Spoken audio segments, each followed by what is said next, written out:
তাকে যদি গুনাহে না ফেলতে পারে তাহলে তার রূপের জাদু ব্যর্থ। তাই একদিন সে তরুণের পথ আগলে দাঁড়ালো।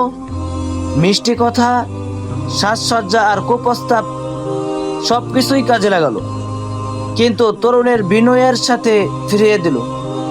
বলে দিল, আমি আল্লাহকে ভয় পাই। তখন সে নারী হিংসায় অন্ধ হয়ে গেল। রাগে পাগল হয়ে সে ভয়ঙ্কর এক ফাতাটল। একদিন মিথ্যা অজুহাতে সে তরুণকে নিজের ঘরে ডেকে আনলো। তাকে বলল, আমি অসুস্থ, একটু পানি এনে দাও। তরুণ কোনো সন্দেহ ছাড়াই তার কথাই সাড়া দিল, কিন্তু সে জানতো না সেই পানিতে মিশিয়ে রাখা হয়েছে বিষ। তরুণ পানি পান করার কিছুক্ষণের মধ্যেই ছটফট করতে করতে আল্লাহ পাক রব্বুল আলামিনের জিকির করতে করতে মারা গেল।